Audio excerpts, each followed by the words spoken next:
Assalamualaikum warahmatullahi wabarakatuh. Perkenalkan, nama saya Muhammad Mardan Farid dengan NIM 2111884. Di sini saya akan mempresentasikan PPT saya yang berjudul Konsep Kematian Sel serta Pemulihan Sel dan Jaringan. Pengertiannya, sel melakukan perubahan fungsi dan struktur dalam usahanya mempertahankan kondisi keseimbangan tubuh normal. Apabila tubuh mengalami stres fisiologis maupun adanya proses yang abnormal, maka sel akan melakukan adaptasi. Kegagalan adaptasi sel berakibat pada cedera sel yang bisa bersifat reversible atau dapat kembali normal, atau irreversible, tidak dapat kembali ke normal.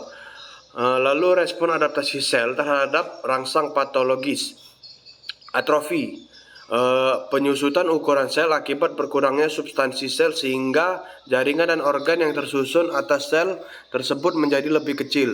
Lalu ada hipertrofi, pertambahan ukuran sel sehingga jaringan atau organ yang tersusun atas sel tersebut menjadi lebih besar pula. Pada organ yang mengalami hipertrofi, tidak dijumpai sel baru melainkan hanya selnya saja yang bertambah besar.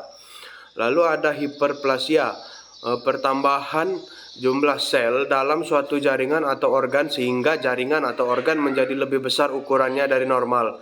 Pada hiperplasia terjadi pembelahan sel atau mitosis.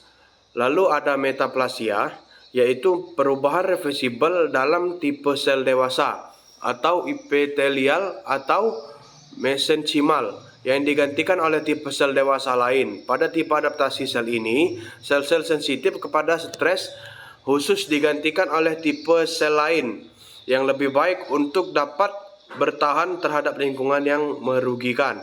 Lalu ada degenerasi. Degenerasi adalah keadaan terjadinya perubahan biokimia di dalam sel yang mengganggu proses metabolisme dan menyebabkan perubahan morfologi sel.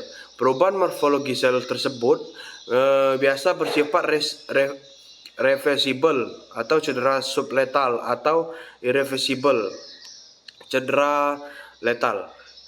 Lalu ada apoptosis, merupakan kematian terprogram sel, di mana sel mengaktifkan enzim untuk menghancurkan inti sel dan protein sitoplasmik.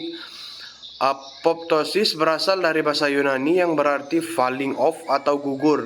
Terjadi pelepasan organ-organ atau protein dalam inti sel ke sitoplasma serta kondensasi dan fragmentasi DNA, namun membran sel tetap utuh.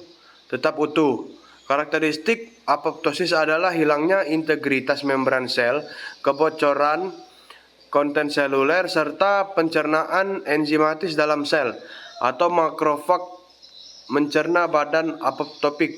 Lalu nekrosis. Nekrosis merupakan suatu peristiwa matinya sel pada organisme yang masih hidup.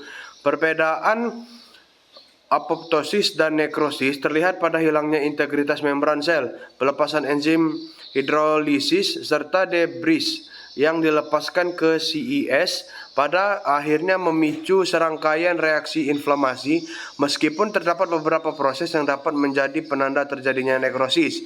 Proses ini pada umumnya tidak nampak jika dilihat melalui mikroskop hingga beberapa jam setelah awal terjadi nekrosis. Lalu proses penuaan atau aging proses. Proses menua adalah suatu proses menghilangkan secara perlahan-lahan kemampuan jaringan untuk memperbaiki diri atau mengganti dan mempertahankan fungsi normalnya sehingga tidak dapat bertahan terhadap infeksi dan memperbaiki kerusakan yang diderita. Baiklah, sekian, terima kasih. Wassalamualaikum warahmatullahi wabarakatuh.